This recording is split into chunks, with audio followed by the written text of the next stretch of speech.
ಈಗ ನಾನು ಮೂರನೇ ವಿಚಾರ ಹೋಗೋದೇನಪ್ಪ ಅಂತಂದರೆ, ಈ ಡಿಲಿಮಿಟೇಷನ್ನು ನಾನು ಆಗಲೇ ಒಕ್ಕೂಟ, ನಮ್ಮ ದೇಶ ಇಲ್ಲಿ ಹಲವು ಜಾತಿ ಧರ್ಮ ಮತಗಳ ಜನರು, ಭಾಷೆಯ ಜನರು ನಾವೆಲ್ಲ ಒಗ್ಗಟ್ಟಾಗಿ ವಾಸಿಸ್ತಾ ಇದ್ದೀವಿ. ಆದರೂ ಕೂಡ ಇಲ್ಲಿ ಕೆಲವು ಸಮುದಾಯಗಳನ್ನು ಟಾರ್ಗೆಟ್ ಮಾಡಿ, ನೀನು ಈ ದೇಶದವರಲ್ಲ, ಪಾಕಿಸ್ತಾನಕ್ಕೆ ಹೋಗು, ನೀವು ಇಲ್ಲಿ ಎರಡನೇ ದರ್ಜೆಯ ಪ್ರಜೆಗಳು ಅಂತೇಳಿ ಏನು ಒಂದು ಫ್ಯಾಸಿಸಮ್ ಅಂತ ಬರ್ತಾ ಇದೆಯಲ್ಲ, ಅದು ಮಾಡ್ತಕ್ಕಂಥ ಅಪಾಯ ಇನ್ನೂ ಹೆಚ್ಚಿದೆ. ಯಾಕಪ್ಪ ಇದೆ ಅಂದರೆ, 2022ನೇ ಇಸ್ವಿನಲ್ಲಿ, ಈಗ 3 ವರ್ಷದ ಹಿಂದೆ ಜಮ್ಮು ಕಾಶ್ಮೀರದಲ್ಲಿ ಡಿಲಿಮಿಟೇಷನ್ನ ಮಾಡಲಾಯಿತು. 2023ರಲ್ಲಿ 2 ವರ್ಷದ ಹಿಂದೆ ಅಸ್ಸಾಂನಲ್ಲಿ ಅವರು ಡಿಲಿಮಿಟೇಷನ್ನ ಮಾಡಿದ್ರು. ಈ ಎರಡೂ ರಾಜ್ಯಗಳಲ್ಲಿ ಎಂಥ ಒಂದು ಅಪಾಯಕಾರಿ ಡಿಲಿಮಿಟೇಷನ್ ಆಗಿದೆ ಅಂತ ನಾವು ನೋಡೋದಾದರೆ, ಮುಂಬರ್ತಕ್ಕಂಥ ಡಿಲಿಮಿಟೇಷನ್ನು ಇನ್ನೂ ಎಷ್ಟು ಆಘಾತಕಾರವಾಗಿದೆ ಅಂತಕ್ಕಂಥದ್ದು ನಮಗೆ ಅರ್ಥ ಆಗ್ತದೆ. 2022ರಲ್ಲಿ ಕಾಶ್ಮೀರದಲ್ಲಿ ನಡೆದಾಗ ಏನಪ್ಪ ಆಯಿತು ಅಂತಂದರೆ, 83 ಅಂದರೆ ವಿಧಾನಸಭಾ ಡಿಲಿಮಿಟೇಷನ್ ಇದು, 83 ಕ್ಷೇತ್ರಗಳಿಂದ ಕಾಶ್ಮೀರದಲ್ಲಿ 90ಕ್ಕೆ ಏರಿಕೆ ಮಾಡಿದ್ರು. ಅಂದರೆ ಉಳಿದ ಕೆಲವು 24 ಕ್ಷೇತ್ರಗಳಿವೆ, ಅದು ಪಾಕ್ ಆಕ್ರಮಿತ ಕಾಶ್ಮೀರದಲ್ಲಿಂದ ಅಲ್ಲಿ ಎಲೆಕ್ಷನ್ ನಡೀತಾ ಇಲ್ಲ. ಅದನ್ನು ಬಿಟ್ಟು ನೋಡೋದಾದರೆ 83ರಿಂದ 90ಕ್ಕೆ ಹೆಚ್ಚಳ ಮಾಡಿದ್ರು. ಅಂದರೆ 7 ಸೀಟನ್ನು ಜಾಸ್ತಿ ಮಾಡಿದ್ರು. ಆ 7 ಸೀಟಲ್ಲಿ ಏನಪ್ಪ ಮಾಡಿದ್ರು ಅಂತಂದರೆ, ಹಿಂದೂಗಳು ಬಹುಸಂಖ್ಯಾತರಾಗಿರ್ತಕ್ಕಂಥ ಜಮ್ಮು ಪ್ರಾಂತ್ಯ ಏನಿದೆಯಲ್ಲ, ಆ ಜಮ್ಮು ಪ್ರಾಂತ್ಯಕ್ಕೆ 6 ಸೀಟನ್ನು ಎಕ್ಸ್ಟ್ರಾ ಕೊಟ್ಟರು. ಆದರೆ ಮುಸ್ಲಿಮರು ಬಹುಸಂಖ್ಯಾತರಾಗಿರ್ತಕ್ಕಂಥ ಕಾಶ್ಮೀರ ರೀಜನ್ ಇದೆಯಲ್ಲ, ಅಲ್ಲಿಗೆ ಕೇವಲ 1 ಸೀಟನ್ನು ಎಕ್ಸ್ಟ್ರಾ ಕೊಟ್ಟರು. ನೀವು ಜನಸಂಖ್ಯೆ ಆಧಾರದಲ್ಲಿ ನೋಡೋದಾದರೂ ಕೂಡ ಕಾಶ್ಮೀರದಲ್ಲಿ ಸುಮಾರು 69 ಲಕ್ಷ ಜನ ಇದ್ದಾರೆ, ಅಲ್ಲಿಗೆ ಕೇವಲ 1 ಸೀಟ್ ಮಾತ್ರ ಜಾಸ್ತಿ. ಇದು ಜಮ್ಮು ಪ್ರಾಂತ್ಯದಲ್ಲಿ ಕೇವಲ ಇರ್ತಕ್ಕಂಥದ್ದು 54 ಲಕ್ಷ ಜನಸಂಖ್ಯೆ, ಆದರೆ ಅಲ್ಲಿಗೆ 6 ಸೀಟ್ ಜಾಸ್ತಿ ಮಾಡಿದ್ರು. ಈ ರೀತಿಯಾಗಿ ಏನಪ್ಪ ಅಂತಂದರೆ, ಈ ಮುಸ್ಲಿಂ ಪ್ರಾತಿನಿಧ್ಯವನ್ನು ಕಡಿತಗೊಳಿಸ್ತಕ್ಕಂಥ ಅಪಾಯವನ್ನು ಮಾಡಿದ್ರು.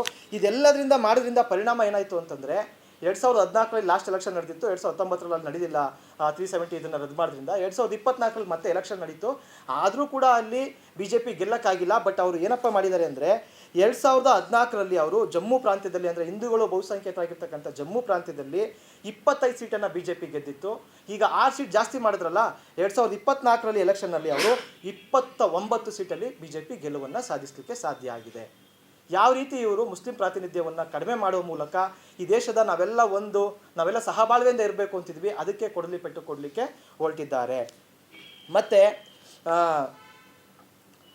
ಈಗ ಜಮ್ಮು ಕಾಶ್ಮೀರದ ಲೋಕಸಭಾ ಕ್ಷೇತ್ರಗಳನ್ನ ನಾವು ಮರುವಿಂಗಡಣೆ ಅಲ್ಲೇ ನಡೆದು ನೋಡೋದಾದೇನಪ್ಪ ಅಂತಂದರೆ, ಹಿಂದೂ ಜನಸಂಖ್ಯೆ ಹೆಚ್ಚಿರುವ ಕ್ಷೇತ್ರಗಳನ್ನ ರಚನೆ ಮಾಡಲಾಗಿದೆ.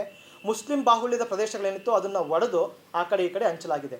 ಅಂದರೆ ನಾವು ಈ ಡಿಲಿಮಿಟೇಷನ್ ನೋಡುವಾಗ ಕೇವಲ ಸಂಖ್ಯೆಗಳು ಹೆಚ್ಚು ಕಡಿಮೆ ಮಾತ್ರ ಅಲ್ಲ, ಬೌಂಡ್ರಿಗಳನ್ನೂ ಕೂಡ ಅವರು ಕಿತ್ತು ಅಲ್ಲಿಂದ ಇಲ್ಲಿಗಾಕೋದು, ಇಲ್ಲಿಂದ ಅಲ್ಲಿಗಾಕೋದು, ಈ ರೀತಿ ಅಂತ ಮಾಡಲಿಕ್ಕೆ ಸಾಧ್ಯತೆ ಇರೋದ್ರಿಂದ ಅಲ್ಲಿ ಈ ಪ್ರಾಬ್ಲಮನ್ನು ನಾವು ಜಮ್ಮು ಕಾಶ್ಮೀರದಲ್ಲಿ ನೋಡ್ತಾ ಇದ್ದೀವಿ. ಅಸ್ಸಾಂನಲ್ಲಿ ಅದು ಇನ್ನೂ ನಿಚ್ಚಳವಾಗಿ ಕಾಣಿಸ್ತದೆ. ಅಸ್ಸಾಮಲ್ಲಿ 2011ರ ಜನಗಣತಿಯ ಪ್ರಕಾರ ಸುಮಾರು 34.27% ಮುಸ್ಲಿಂ ಜನಸಂಖ್ಯೆ ಇದೆ. ಜಾಸ್ತಿ ಇರ್ತಕ್ಕಂಥದ್ದು ಜಮ್ಮು ಕಾಶ್ಮೀರದಲ್ಲಿ ರಾಜ್ಯಗಳ ರೀತಿಯಲ್ಲಿ, ಎರಡನೇದು ಅಸ್ಸಾಂನಲ್ಲಿ ನೋಡೋದಾದರೆ. ಆದರೆ ಡಿಲಿಮಿಟೇಷನ್ ಮಾಡಿದ್ದು ಯಾವ ಆಧಾರದಲ್ಲಪ್ಪ ಅಂತಂದರೆ, 2001ರ ಜನಗಣತಿಯ ಆಧಾರದಲ್ಲಿ ಅಸ್ಸಾಮಲ್ಲಿ ಡಿಲಿಮಿಟೇಷನ್ ಮಾಡಿದ್ರು. ಇದಕ್ಕೆ ಎಕ್ಸ್ಪ್ಲೇಷನ್ ಏನು ಕೊಟ್ಟಿದ್ದಾರೆ ಗೊತ್ತಿಲ್ಲ. ಯಾಕೆಂತಂದರೆ 2001ರಲ್ಲಿ ಮುಸ್ಲಿಂ ಜನಸಂಖ್ಯೆ ಅಸ್ಸಾಮಲ್ಲಿ ಇದ್ದಿತ್ತು, ಅದು ಕೇವಲ 31%, ಅಂದರೆ 3% ಕಡಿಮೆ ಇದ್ದರು. ಆ ಆಧಾರದಲ್ಲಿ ಮಾಡಿದ್ದಾರೆ. ಓಕೆ, ಒಂದು.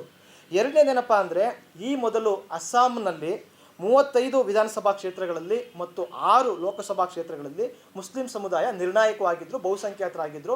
ಸಾಧ್ಯವಾದಷ್ಟು ಅವ್ರದ್ದೇ ಸಮುದಾಯದ ಪ್ರತಿನಿಧಿಗಳು ಗೆಲ್ಸ್ಕೊಳ್ಳಿಕ್ಕೆ ಅವ್ರಿಗೆ ಸಾಧ್ಯ ಆಗ್ತಾಯಿತ್ತು. ಆಗ ಈ ಡಿಲಿಮಿಟೇಷನ್ ಏನಪ್ಪ ಮಾಡಿದೆ ಅಂತಂದರೆ, ಅಲ್ಲೊಂದು ಬಾರ್ಪೇಟ ಅಂತಕ್ಕಂಥ ಒಂದು ಜಿಲ್ಲೆ ಇದೆ, ಅಲ್ಲಿ 8 ವಿಧಾನಸಭಾ ಕ್ಷೇತ್ರ ಇತ್ತು ಆ ಜಿಲ್ಲೆಗೆ ಮುಂಚೆ. ಅಲ್ಲಿ 7 ಕಡೆ ಮುಸ್ಲಿಂ ಶಾಸಕರೇ ಗೆಲ್ತಾ ಇದ್ದರು. ಅಲ್ಲಿ 17 ಲಕ್ಷ ಜನಸಂಖ್ಯೆ ಇತ್ತು.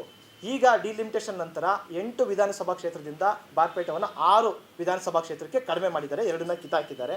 ಅದರಲ್ಲಿ ಮುಖ್ಯವಾಗಿ ಆ ಬಾರ್ಪೇಟ ಅಂತಕ್ಕಂಥದ್ದನ್ನ SC ರಿಸರ್ವ್ಡ್ ವಿಧಾನಸಭಾ ಕ್ಷೇತ್ರವಾಗಿ ಮಾಡಿದ್ದಾರೆ. ಆದರೆ ಅಲ್ಲಿ ಮುಸ್ಲಿಮರೇ ಬಹುಸಂಖ್ಯಾತರಾಗಿ ಇದ್ದರು. ಈಗ ಅಲ್ಲಿ ಮುಸ್ಲಿಮರು ಸ್ಪರ್ಧೆ ಮಾಡಲಿಕ್ಕೆ ಸಾಧ್ಯ ಆಗ್ತಾ ಇಲ್ಲ. ಇನ್ನು ಎರಡನೇದು ಬರಾಕ್ ವ್ಯಾಲಿ ಅಂತ ಕರೀತಾರೆ, ಅಲ್ಲೂ ಕೂಡ ಮುಸ್ಲಿಮರು ಬಹುಸಂಖ್ಯಾತರಾಗಿ ಇದ್ದರು. ಅಲ್ಲಿನ ಜಿಲ್ಲೆಗಳನ್ನು ಅದನ್ನು ಕಟ್ ಮಾಡಿ ಅಲ್ಲಿರ್ತಕ್ಕಂಥ ವಿಧಾನಸಭಾ ಕ್ಷೇತ್ರಗಳನ್ನು ಕರೀಂಗಂಜ್, ಹೈಲಾಕಾಂಡಿ ಅಂತಕ್ಕಂಥ ಬೇರೆ ಬೇರೆ ಕ್ಷೇತ್ರಗಳ ಜೊತೆ ಅದನ್ನು ವಿಲೀನ ಮಾಡಿದ್ರು.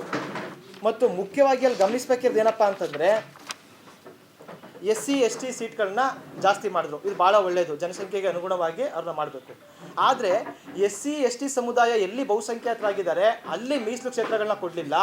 ಬದಲಿಗೆ ಎಲ್ಲಿ ಮುಸ್ಲಿಂ ಬಹುಸಂಖ್ಯಾತರಾಗಿದ್ದಾರೆ ಅಲ್ಲಿ ಮೀಸಲು ಕ್ಷೇತ್ರಗಳನ್ನ SC ST ಮಾಡಿಬಿಟ್ರು.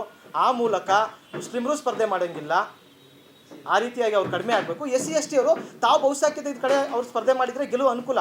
ಇಲ್ಲಿ ಸ್ಪರ್ಧೆ ಮಾಡಿದ್ರೆ ಅವರು ಬೇರೆ ಸಮುದಾಯಗಳನ್ನ ಓಲೈಕೆ ಮಾಡಬೇಕಾದಂಥ ಒಂದು ಸಮಸ್ಯೆಗೆ ಅವರು ಇರಿಸಿದ್ರು.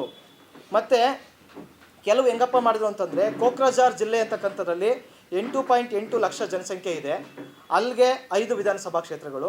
ಇನ್ನೊಂದು ದುಬ್ರಿ ಅಂತಕ್ಕಂಥ ಒಂದು ಜಿಲ್ಲೆ ಇದೆ, ಅಲ್ಲಿ 19 ಲಕ್ಷ ಜನಸಂಖ್ಯೆ ಇದೆ, ಅಲ್ಲಿಗೂ 5 ವಿಧಾನಸಭಾ ಕ್ಷೇತ್ರಗಳು. 8 ಲಕ್ಷ ಜನಸಂಖ್ಯೆ ಇರೋರಿಗೂ 5 ವಿಧಾನಸಭಾ ಕ್ಷೇತ್ರ, 18 ಲಕ್ಷ ಜನಸಂಖ್ಯೆ ಇರೋರಿಗೂ 5 ವಿಧಾನಸಭಾ ಕ್ಷೇತ್ರ. ಯಾಕೆ ಅಂದರೆ ಕೋಕ್ರಜಾರ್ ಅಂತಕ್ಕಂಥದ್ದು ಹಿಂದೂ ಬಹುಸಂಖ್ಯಾತ ಜಿಲ್ಲೆ, ಇದು ದುಬ್ರಿ ಅಂತಕ್ಕಂಥದ್ದು ಮುಸ್ಲಿಂ ಬಹುಸಂಖ್ಯಾತ ಜಿಲ್ಲೆ. ಹಂಗಾಗಿ ನಿಮ್ಗೆ ಸಮಾನವಾಗಂತೂ ನಾವು ಕೊಡಲ್ಲ, ನಿಮಗೂ ಇದೆ. ಈ ರೀತಿಯಾದಂಥ ಒಂದು ಸಮಸ್ಯೆಯನ್ನು ಮಾಡಲಾಗಿದ್ದಾರೆ. ಇದರಲ್ಲಿ ಒಂದು ಲಾಸ್ಟ್ ಪಾಯಿಂಟ್ ನಾನು ಏನಪ್ಪ ಅಂದರೆ, ಈ ಬಾರ್ಪೇಟಾ ಮತ್ತು ದುಬ್ರಿ 2 ಲೋಕಸಭಾ ಕ್ಷೇತ್ರ ಇದ್ದು, ಎರಡೂ ಕೂಡ ಮುಸ್ಲಿಂ ಬಹುಸಂಖ್ಯಾತ ಆದರೂ ಇತ್ತು. ಏನು ಮಾಡಿದ್ರು, ಈ ಬಾರ್ಪೇಟವನ್ನು ಒಡೆದು ಅದನ್ನು ದುಬ್ರಿಗೆ ಅರ್ಧ ಸೇರಿಸಿದ್ರು, ಬೇರೆ ಬೇರೆಗೆ ಅರ್ಧ ಸೇರಿಸಿದ್ರು.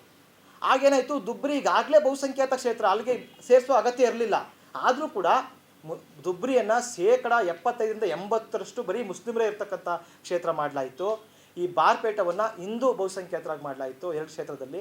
ಇದು ಯಾಕೆ ಉದಾಹರಣೆ ಹೇಳ್ತಾ ಇದ್ದೀನಿ ಅಂದರೆ, ಈ ದುಬ್ರಿನಲ್ಲಿ ಕಾಂಗ್ರೆಸ್ ಅಭ್ಯರ್ಥಿಯೊಬ್ಬರು ಗೆಲುವು ಸಾಧಿಸಿದ್ರು, ರಕೀಬುಲ್ ಹುಸೇನ್ ಅಂತೇಳಿ. ಅವರ ಗೆಲುವಿನ ಮಾರ್ಜಿನ್ ಎಷ್ಟು ಗೊತ್ತಾ, 10,12,476 ಮತಗಳ ಅಂತರ. ಅವ್ರು ಪಡೆದ ಮತ ಅಲ್ಲ, ಇದು ಮಾರ್ಜಿನ್. ಇದು ಇಡೀ ದೇಶದಲ್ಲೇ ಹೈಯೆಸ್ಟ್ ಮಾರ್ಜಿನಿಂದ ಗೆದ್ದಂಥ ಈ ರಕೀಬುಲ್ ಹುಸೇನ್ ಕಾಂಗ್ರೆಸ್ ಅಭ್ಯರ್ಥಿ. ಯಾಕಾಯಿತು ಅಂತಂದರೆ, ಅಲ್ಲಿರೋರೆಲ್ಲ ಮುಸ್ಲಿಮ್ರೇ. ಇನ್ನೊಂದು ಬಾರ್ಪೇಟಾ ನೀವು ಕೇಳೋಕೆ ಹೋಗ್ಬೇಡಿ, ಬಾರ್ಪೇಟಾದಲ್ಲೂ ಕೂಡ ಮುಸ್ಲಿಂ ಬಹುಸಂಖ್ಯಾತರಾಗಿದ್ದರು. ಪ್ರಯತ್ನ ಪಟ್ಟಿದ್ರೆ ಅಲ್ಲಿ ಮುಸ್ಲಿಮರು ಗೆಲ್ಲಕ್ಕೆ ಸಾಧ್ಯ ಇತ್ತು. ಈ 2024 ಲೋಕಸಭಾ ಕ್ಷೇತ್ರದಲ್ಲಿ ಆ ಬಾರ್ಪೇಟವನ್ನು ಒಡೆದ ನಂತರ ಅಲ್ಲಿಗೆ ಮುಸ್ಲಿಂ ಅಭ್ಯರ್ಥಿಗಳಿಗೆ ಟಿಕೆಟ್ನೇ ಕೊಡಲಿಲ್ಲ. ಇನ್ನು ಗೆಲ್ಲದೆಲ್ಲಿ ಬಂತು? ಯಾಕೆಂದರೆ ಮುಸ್ಲಿಮರು ಬಹುಸಂಖ್ಯಾತರು ಇಲ್ಲ ಈಗ ಅಲ್ಲಿ. ಈ ರೀತಿಯಾಗಿ ಕೋಮು ವಿಭಜನಾಕಾರಿಯಾಗಿಯೂ ಕೂಡ ಒಂದು ಈ ಡಿಲಿಮಿಟೇಷನ್ ಮಾಡ್ತಕ್ಕಂಥ ಅಪಾಯ ಇದೆ ಅಂತಕ್ಕಂಥದ್ದನ್ನ ನಾವು ಮರಿಬಾರ್ದು. ಹಾಗಾಗಿ ನಾವು ಈ ಡಿಲಿಮಿಟೇಷನ್ ಅಂತಕ್ಕಂಥದ್ದು ಈ ದೇಶದ ಒಂದು ಬಹುತ್ವಕ್ಕೆ, ಈ ದೇಶದ ಒಂದು ಸಹಬಾಳ್ವೆಗೆ ಒಂದು ಧಕ್ಕೆಯನ್ನು ತರ್ತದೆ ಅಂತಕ್ಕಂಥದ್ದನ್ನ ನಾವು ಅರ್ಥ ಮಾಡ್ಕೊಳ್ಬೇಕು. ಮತ್ತು ಪ್ರಪಂಚದ ಬೇರೆ ಬೇರೆ ದೇಶಗಳಿಗೆ ಹೇಳ್ತಾರೆ ನೋಡಿ, ಅಮೇರಿಕಾದಲ್ಲೂ ಕೂಡ ಡಿಲಿಮಿಟೇಷನ್ ಮಾಡ್ಬೋದಲ್ವಾ, ಅಲ್ಲೇನು ಸಮಸ್ಯೆನೇ ಆಗಲ್ಲಲ್ವಾ. ಅಲ್ಲಿ ಎಲ್ಲ ರಾಜ್ಯಗಳಿಗೂ, ಕೆಲವು ರಾಜ್ಯಗಳು ಕಡಿಮೆ ಜನಸಂಖ್ಯೆ ಇವೆ, ಕಡಿಮೆ ಸೀಟು, ಕೆಲವು ರಾಜ್ಯಗಳು ಜಾಸ್ತಿ ಜನಸಂಖ್ಯೆ ಇದೆ, ಜಾಸ್ತಿ ಸೀಟ್ ಪಡ್ಕೊಳ್ತಾರೆ, ತೊಂದರೆ ಇಲ್ಲ ಅಂತೇಳಿ. ಇದರಲ್ಲಿ ನಾವು ಒಂದು ಅರ್ಥ ಮಾಡ್ಕೊಳ್ಬೇಕು, ಅಮೇರಿಕಾ ಅಂತಕ್ಕಂಥದ್ದು ಒಂದು ಭಾಷೆ ಮಾತನಾಡ್ತಕ್ಕಂಥ, ಒಂದು ಸಂಸ್ಕೃತಿ ಇರ್ತಕ್ಕಂಥ, ಒಂದೇ ಥರ ಒಂದು ಆರ್ಥಿಕತೆ ಹೆಚ್ಚು ಕಮ್ಮಿ ಇರ್ತಕ್ಕಂಥ ಒಂದು ದೇಶ. ನಮ್ಮ ಭಾರತ ಅಂತಕ್ಕಂಥದ್ದು ಬಹುಸಂಸ್ಕೃತಿ, ಬಹುಭಾಷೆ, ಬಹುಜಾತಿ, ಇಲ್ಲಿರ್ತಕ್ಕಂಥ ಆಚಾರ ವಿಚಾರಗಳು ಬೇರೆ. ಇಂಥ ಸಂದರ್ಭದಲ್ಲಿ ನಾವು ಅಮೇರಿಕಕ್ಕೂ ಭಾರತಕ್ಕೂ ಒಂದೇ ಮಾಡಲಿಕ್ಕೆ ಸಾಧ್ಯ ಆಗಲ್ಲ. ಇಲ್ಲಿರ್ತಕ್ಕಂಥ ಸ್ಥಳೀಯ ಸಂಸ್ಕೃತಿಗಳು, ಅವರ ಆಚಾರ ವಿಚಾರಗಳನ್ನ ಗೌರವಿಸಬೇಕು, ಆ ರೀತಿಯಾಗಿ ಮಾಡಬೇಕು ಅಂತಕ್ಕಂಥದ್ದು ಒಂದು. ಮತ್ತು ನಾನು ಬೇರೆ ಬೇರೆ ದೇಶದ ಒಳ್ಳೆಯ ರೀತಿಯಲ್ಲಿ ಡಿಲಿಮಿಟೇಷನ್ ಮಾಡಿರ್ತಕ್ಕಂಥ ಉದಾಹರಣೆಗಳು 16 ಇವೆ. ಅಂತಂದರೆ ಯುರೋಪಿಯನ್ ಯೂನಿಯನ್ನಲ್ಲಿ ಏನು ಮಾಡಿದ್ದಾರೆ ಅಂದರೆ, ಡಿಗ್ರೆಸಿವ್ ಪ್ರೊಫೆಷ್ನಾಲಿಟಿ ಅಂತ ಮಾಡಿ ಕಡಿಮೆ ಜನಸಂಖ್ಯೆ ಇರೋರಿಗೆ ಜಾಸ್ತಿ ಸೀಟ್ ಕೊಟ್ಟಿದ್ದಾರೆ, ಜಾಸ್ತಿ ಇರೋರಿಗೆ ಕಡಿಮೆ ಸೀಟ್ ಕೊಟ್ಟಿದ್ದಾರೆ. ಅದನ್ನು -+15% ಅಂತ ಮಾಡ್ತಾರೆ. ನೀವು ಕಡಿಮೆ ಇದ್ರೂ ಪರವಾಗಿಲ್ಲ, ನಿಮ್ಮದು ರಾಜಕೀಯ ಧನಿ ಇಂಪಾರ್ಟೆಂಟು, ನಿಮಗೆ 15% ಎಕ್ಸ್ಟ್ರಾ ಕೊಡ್ತೀವಿ ಅಂತನೋ, ಜಾಸ್ತಿ ಇರೋರಿಗೆ 15% ಕಡಿಮೆ ಮಾಡ್ತೀನಿ ಅಂತನೋ ಈ ಥರ ಮಾಡಿದ್ದಾರೆ. ಕೆನಡಾದಲ್ಲಿ ಫೇರ್ ರೆಪ್ರೆಸೆಂಟೇಷನ್ ಆ್ಯಕ್ಟ್ 2011 ಅಂತ ಮಾಡಿದ್ದಾರೆ, ಅಲ್ಲೂ ಚೆನ್ನಾಗಿ ಮಾಡಿದ್ದಾರೆ. ಮತ್ತು ಈ ಜರ್ಮನಿನಲ್ಲಿ EAC ಪ್ರಾಜೆಕ್ಟ್ ಅಂತ ಮಾಡಿದ್ದಾರೆ. ಅಲ್ಲಿ ಸಮಾನತೆ ಇರಬೇಕು, ಪ್ರಾತಿನಿಧ್ಯತೆ ಇರಬೇಕು, ಭೌಗೋಳಿಕ ಸಂಗತತೆ ಇರಬೇಕು, ಪಾರದರ್ಶಕತೆ ಇರಬೇಕು ಮತ್ತು ಸ್ವತಂತ್ರತೆ ಇರಬೇಕು. ಈ ಡಿಲಿಮಿಟೇಷನ್ ಕಮಿಷನ್ ಏನಿದೆ ಅದು ಪಾರದರ್ಶಕವಾಗಿ, ಸ್ವತಂತ್ರವಾಗಿ ಮಾಡಬೇಕು. ಈ ರೀತಿಯಾದಂಥವೆಲ್ಲ ಮಾಡಿದ್ದಾರೆ. ದಕ್ಷಿಣ ಆಫ್ರಿಕಾದಲ್ಲೂ ಕೂಡ ಇವೆಲ್ಲವನ್ನು ಕೂಡ ಮಾಡಿದ್ದಾರೆ. ಆದರೆ ಈ ರೀತಿ ನಮ್ಮಲ್ಲೂ ಮಾಡಿ ಅಂತ ನಾವು ಕೇಳೋಕ್ಕೆ ಸಾಧ್ಯನೇ ಇಲ್ಲ. ಯಾಕೆ ನಿಮಗೆಲ್ಲ ಗೊತ್ತಿದೆ, ಈ ಚುನಾವಣಾ ಆಯೋಗ ಈಗ ಸ್ವತಂತ್ರ ಆಯೋಗವಾಗಿ ಉಳಿದಿದೆಯಾ? ಎಲ್ಲೂ ಉಳಿದಿಲ್ಲ. ಅದು BJPಯ ಒಂದು ಸಾಕು ನಾಯಿಯಾಗಿ ಬದಲಾಗಿದೆ. ಇದು ID ಇರ್ಬೋದು, ಯಾವುದೇ ತಗೊಳ್ಳಿ, CBI ಇರ್ಬೋದು, ಈ ಸ್ವತಂತ್ರ ತನಿಖಾ ಸಂಸ್ಥೆಗಳು ಅಂದರೆ ಡಿಲಿಮಿಟೇಷನ್ ಮಾಡ್ತಕ್ಕಂಥ ಚುನಾವಣಾ ಆಯೋಗ, ಕೆಲವು ಆಯೋಗಗಳನ್ನ ನೇಮಕ ಮಾಡ್ಬೋದು. ಇವ್ಯಾವೂ ಕೂಡ ಸ್ವತಂತ್ರವಾಗಿ ಉಳಿದಿಲ್ಲ. ಒಂದು ಪಕ್ಷದ ತುತ್ತೂರಿ ಆಗಿರುವಾಗ ಅವುಗಳನ್ನ ನಂಬಿ ನಾವು ಅಮೇರಿಕಾ ರೀತಿ ಮಾಡಿ, ಜಪಾನ್ ರೀತಿ ಮಾಡಿ, ಜರ್ಮನಿ ರೀತಿ ಮಾಡಿ, ಕೆನಡಾ ರೀತಿ ಮಾಡಿ ಅಂತ ಹೇಳ್ತಕ್ಕಂಥ ಯಾವ ಪರಿಸ್ಥಿತಿ ಉಳಿದಿಲ್ಲ. ಇನ್ನೊಂದು ವಾದ ಮುಂದಿಡ್ತಕ್ಕಂಥದ್ದು, ನಮಗೆ ಸರಿಯಾದಂಥ ತೆರಿಗೆ ಪಾಲು ಕೊಡಿ, ನಮಗೆ ಹಿಂದಿ ಏರಿಕೆ ಮಾಡಬೇಡಿ, ನಮಗೆ ರಾಜ್ಯಗಳಿಗೆ ಹೆಚ್ಚಿನ ಪ್ರಾತಿನಿಧ್ಯವನ್ನು ಕೊಡಿ, ಈ ಕೇಂದ್ರ ಪಟ್ಟಿಲಿರ್ತಕ್ಕಂಥ ಎಲ್ಲ ಹಕ್ಕುಗಳನ್ನ ರಾಜ್ಯ ಪಟ್ಟಿಗೆ ನಾವು ವರ್ಗಾಯಿಸಿ, ಸಮವರ್ತಿ ಪಟ್ಟಿಗೆ ವರ್ಗಾಯಿಸಿ, ನಮ್ಮದೇ ಆರ್ಥಿಕ ಸ್ವತಂತ್ರ ಎಲ್ಲವನ್ನೂ ಕೂಡ ಖಂಡಿತ ನಾವು ಕೇಳಬೇಕು, ಇದನ್ನು ಮಾಡಿ ಅಂತ ಒತ್ತಡ ಹಾಕಬೇಕು. ಆದರೆ ಇಷ್ಟು ಮಾಡಿಯೂ ಕೂಡ ನೀವು ಡಿಲಿಮಿಟೇಷನ್ ಮಾಡಿ ಅಂತ ಹೇಳೋಕ್ಕಾಗಲ್ಲ. ಯಾಕೆಂದರೆ ಇಷ್ಟು ಮಾಡುತ್ತೆ ಅಂತಕ್ಕಂಥ ಯಾವ ಗ್ಯಾರಂಟಿ ಇದುವರೆಗಿನ ಇತಿಹಾಸದಲ್ಲಿ ನಡೆದಿಲ್ಲ. ನಮಗೆ ಅನ್ಯಾಯ ಜಾಸ್ತಿ ಆಗ್ತಾ ಬರ್ತಾ ಇದೆಯೇ ಹೊರತು ಕಡಿಮೆ ಅಂತೂ ಆಗಿಲ್ಲ. ಇದರಲ್ಲಿ ಇನ್ನೊಂದು ಪಾಯಿಂಟ್ ನಾವು ತಿಳ್ಕೊಳ್ಬೇಕು, ಇದನ್ನು ನಾವು ಹಿಂದಿ ರಾಜ್ಯಗಳು ವರ್ಸಸ್ ದಕ್ಷಿಣದ ರಾಜ್ಯಗಳು ಅಂತನೋ, ಈ ವರ್ಸಸ್ ಅಂತಕ್ಕಂಥ ಪದನೇ ನಾವು ಇಲ್ಲಿ ಬಳಸೋದು ಬೇಕಿಲ್ಲ. ಅಂದರೆ ಹಿಂದುಳಿದವರಿಗೆ ಹೆಚ್ಚಿನ ಅನುದಾನ ಕೊಡಬೇಕು, ಅದನ್ನು ನಮ್ಮ ಸಂವಿಧಾನ ಒಪ್ಕೊಂಡಿದೆ, ನಾವು ಕೂಡ ಅದನ್ನು ಒಪ್ಕೊಳ್ತೀವಿ. ನಾವು ಬಿಹಾರಕ್ಕೆ, ಮಧ್ಯಪ್ರದೇಶಕ್ಕೆ ನೀವು ಹೆಚ್ಚಿನ ಪಾಲು ಕೊಡಬೇಡಿ ಅಂತ ನಾವು ಕೇಳೋದಿಲ್ಲ. ಆದರೆ ಕೇಂದ್ರ ಸರ್ಕಾರ ನಮ್ಗೆ ಕೊಡ್ತಾ ಇರ್ತಕ್ಕಂಥ ಪಾಲನೆ ಕಡಿಮೆ ಮಾಡ್ತಾ ಇದ್ದೀರಲ್ಲ. ಶೇಕಡ 41% ಮಾತ್ರ ತೆರಿಗೆ ಯಾಕೆ ಹಂಚ್ಕೊಳ್ತೀರಿ ಕೇಂದ್ರ ಸರ್ಕಾರ? ಯಾಕೆ 50% ಹಂಚ್ಕೊಳ್ಳಲ್ಲ? ಯಾಕೆ 60% ಹಂಚ್ಕೊಳ್ಳಲ್ಲ ನೀವು ಅಂತ ಒಂದನ್ನು ಕೇಳಬೇಕು. ಮತ್ತು ನಮಗೆ ಸತತವಾಗಿ ಅನ್ಯಾಯ ಯಾಕೆ ಮಾಡ್ತಾ ಇದ್ದೀರಿ? ಸತತವಾಗಿ ನಮ್ಮನ್ನು ತುಳಿತಾ ಇದ್ದೀರಿ ಯಾಕೆ ಇಷ್ಟು ವರ್ಷಗಳಲ್ಲಿ? ಯಾಕೆ ನಮಗೆ ಹಿಂದಿ ಬೇಕು? ಈ ರೀತಿಯ ಎಲ್ಲ ವಿಚಾರ ಇರೋ ಸಂದರ್ಭದಲ್ಲಿ ನಾವು ಈ ರೀತಿ ಡಿಲಿಮಿಟೇಷನ್ ಮಾಡಿ ಅಂತ ನಾವು ಕೇಂದ್ರ ಸರ್ಕಾರ ಕೇಳಿದ್ರೆ ಅದು ಖಂಡಿತ ಮಾಡೋದಿಲ್ಲ. ಇದುವರೆಗಿನ ಉದಾಹರಣೆ ಅದು ಸಾಧ್ಯ ಮಾಡಿಲ್ಲ. ಹಾಗಾಗಿ ನಾವು ಒತ್ತಿ ಹೇಳ್ಬೇಕಿರೋದು ಒಂದೇನಪ್ಪ ಅಂತಂದರೆ ನೋ ಡಿಲಿಮಿಟೇಷನ್ ನಮಗೆ ಬೇಡವೇ ಬೇಡ ಅಂತಕ್ಕಂಥದ್ದನ್ನ ಒಂದು ಹೇಳಬೇಕು. ಹಿಂಗೆ ಹೇಳ್ಬೇಕಾದಾಗ ಇದು ಹೆಂಗೆ ಸಂವಿಧಾನಕ್ಕೆ ವಿರೋಧಿ ಅಲ್ವಾ? ಜನಸಂಖ್ಯೆ ಅಲ್ಲಿ 25 ಲಕ್ಷಕ್ಕೊಬ್ಬ, ಮುಂದಕ್ಕೆ 30 ಲಕ್ಷಕ್ಕೊಬ್ಬ MP, 10 ಲಕ್ಷಕ್ಕೊಬ್ಬ, ಈ ಥರ ಎಲ್ಲ ಆರ್ಗ್ಯುಮೆಂಟ್ನ ಮುಂದಿಡ್ತಾರೆ. ಆಗ ನಾವು ಏನಪ್ಪ ಹೇಳಬೇಕು ಅಂತಂದರೆ ಈ ಡಿಲಿಮಿಟೇಷನ್ನ ಇದೇ ಫಸ್ಟ್ ಬಾರಿ ಏನು ಮುಂದೂಡ್ತಾ ಇಲ್ವಲ್ಲಪ್ಪ. 1976ರಲ್ಲಿ ಮೊದಲ ಬಾರಿಗೆ ಮುಂದೂಡಿದ್ದೀರಿ ಈ ಕಾರಣ ಕೊಟ್ಟು. 2001ನೇ ಇಸ್ವಿನಲ್ಲಿ ಎರಡನೇ ಬಾರಿಗೆ ಮುಂದೂಡಿದ್ದೀರಿ. ಹಂಗಾಗಿ ಇದು ಮೊದಲ ಬಾರಿ ಮುಂದೂಡ್ತಾ ಇಲ್ಲ. ಈ ಇಶ್ಯೂ ಮೊದಲ ಬಾರಿಗೆ ಬಂದಿಲ್ಲ. ಒಂದು ಘನವಾದ ಉದ್ದೇಶಕ್ಕೆ ನೀವು ಇದನ್ನು ಮುಂದೂಡಿದ್ದೀರಿ, ಜನಸಂಖ್ಯೆ ನಿಯಂತ್ರಣ ಮಾಡಬೇಕು ಅನ್ನೋ ಕಾರಣಕ್ಕೋಸ್ಕರ. ಪರಿಸ್ಥಿತಿ ಏನೂ ಬದಲಾಗಿಲ್ಲ.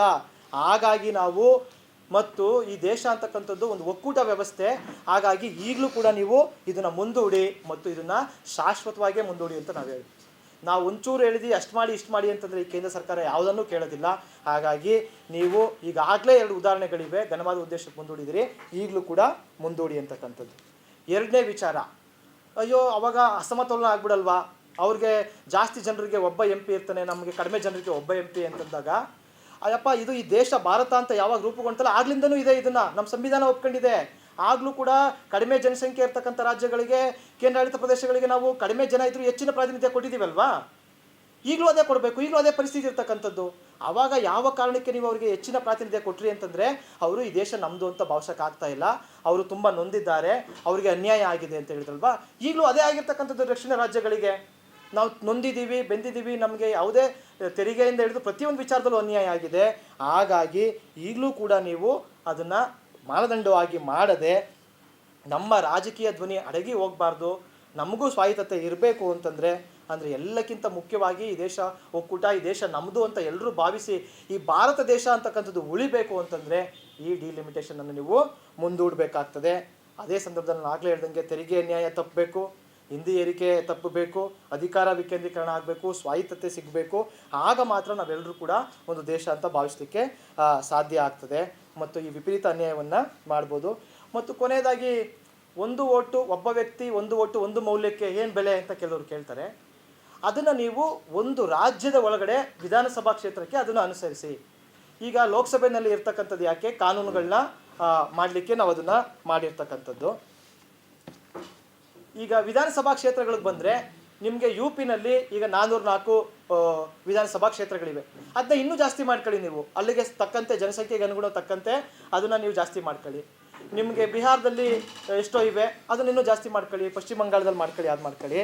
ವಿಧಾನಸಭೆಯಲ್ಲಿ ಮಾಡಿದಾಗ ಅಲ್ಲಿ ಕಡಿಮೆ ಜನರಿಗೆ ಒಬ್ಬೊಬ್ಬ ಪ್ರತಿನಿಧಿ ಬರ್ತಾರೆ. ಅದೆಲ್ಲವನ್ನು ಕೂಡ ನೀವು ಅವರ ಬೇಕು ಬೇಡಗಳನ್ನ ಒಂದು ಆಲಿಸಲಿಕ್ಕೆ ಸಾಧ್ಯ ಆಗ್ತದೆ. ಆದರೆ ನೀವು ಲೋಕಸಭಾ ಕ್ಷೇತ್ರಕ್ಕೆ ಅದನ್ನು ಮಾಡೋಕ್ಕೆ ಹೋದಾಗ ಈಗಿರ್ತಕ್ಕಂಥ ಅಸಮಾನತೆ ಇನ್ನೂ ಎದ್ದು ಕಾಣುವ ರೀತಿಯಲ್ಲಿ ಆಗ್ತದೆ. ಕೆಲವು ರಾಜ್ಯಗಳು ದನಿಯೇ ಅಡಗಿ ಹೋಗ್ತದೆ, ಕೆಲವು ರಾಜ್ಯಗಳು ಈ ದೇಶ ನಂದಲ್ಲಪ್ಪ ಅಂತಕ್ಕಂಥ ಪರಿಸ್ಥಿತಿ ಬರ್ತದೆ. ಹಾಗಾಗಿ ನೀವು ಇದನ್ನು ಲೋಕಸಭಾ ಕ್ಷೇತ್ರಕ್ಕೆ ಏನಾದರೂ ಅನ್ವಯ ಮಾಡೋಕ್ಕೆ ಹೋಗೋದಾದರೆ ಅದು ಈ ಒಕ್ಕೂಟ ತತ್ವ ಏನಿದೆಯಲ್ಲ, ಆ ಒಕ್ಕೂಟ ತತ್ವವೇ ಛಿದ್ರವಾಗ್ತಕ್ಕಂಥ ಒಂದು ದೊಡ್ಡ ಅಪಾಯ ಇಲ್ಲಿ ಅಡಗಿದೆ. ಹಾಗಾಗಿ ಇದನ್ನು ನಾವು ರಾಜ್ಯಗಳಿಗೆ ಅಳವಡಿಸೋಕ್ಕೆ ಸಾಧ್ಯ ಆಗೋದಿಲ್ಲ ಅಂಥೇಳಿ ಈ 4 ವಿಚಾರಗಳನ್ನ ನಾವು ಒತ್ತಿ ಹೇಳಬೇಕು. ಒಂದು, ಯಾವುದೇ ಕಾರಣಕ್ಕೂ ಡಿಲಿಮಿಟೇಷನ್ನು ಮಾಡಬಾರದು, ಅದರಲ್ಲೂ ಜನಸಂಖ್ಯೆ ಅಂತಕ್ಕಂಥದ್ದನ್ನ ಮಾನದಂಡವಾಗಿ ತೆಗೆದುಕೊಳ್ಬಾರ್ದು. ಮತ್ತು ಮೂರನೇದಾಗಿ ಒಕ್ಕೂಟ ತತ್ವ ಅಂತಕ್ಕಂಥದ್ದು ಉಳಿಬೇಕು. ಇದೇ ಸಂದರ್ಭದಲ್ಲಿ ನಾವಾಗಲೇ ಹೇಳಿದ್ವಲ್ಲ, ಅವ್ರು ಕೇಳ್ತಕ್ಕಂಥ ಏನು ನೋಡಪ್ಪ ನಾವು ಜನಸಂಖ್ಯೆ ಕಂಟ್ರೋಲ್ ಮಾಡಿಬಿಟ್ಟಿದ್ದೀವಿ ಅಂತಂತ ಅದು ಒಂದು ಭಾಗಶಃ ಸತ್ಯ ಅಷ್ಟೇ. ಅದು ಏನಪ್ಪ ಅಂತಂದರೆ ಶಿಕ್ಷಣ, ಆರೋಗ್ಯ ಮತ್ತು ಅಭಿವೃದ್ಧಿಯಿಂದ ಆಗಿದೆ. ಮತ್ತು ಈ ಒಂದು ಒಟ್ಟು ಒಂದು ಮೌಲ್ಯ ನಾವು ಈ ರೀತಿ ಅರ್ಥೈಸೋದ್ರಿಂದಾಗಿ ಈ ಡಿಲಿಮಿಟೇಷನ್ ಅಂತಕ್ಕಂಥದ್ದು ಯಾವುದೇ ಕಾರಣಕ್ಕೂ ಬೇಡ ಅಂತಕ್ಕಂಥ ನಿಲುವನ್ನು ನಾವು ತೆಗೆದುಕೊಳ್ಬೇಕು ಅಂತ ಹೇಳ್ತಾ ಇಷ್ಟು ಹೊತ್ತು ನಾನು ಮಾತಾಡಲಿಕ್ಕೆ ಅವಕಾಶ ಮಾಡಿಕೊಟ್ಟಿದ್ದಕ್ಕೆ ನಿಮ್ಗೆ ಎಲ್ರಿಗೂ ಒಂದು ಮಾತು ಮುಗಿಸ್ತೀನಿ. ನಮಸ್ಕಾರ.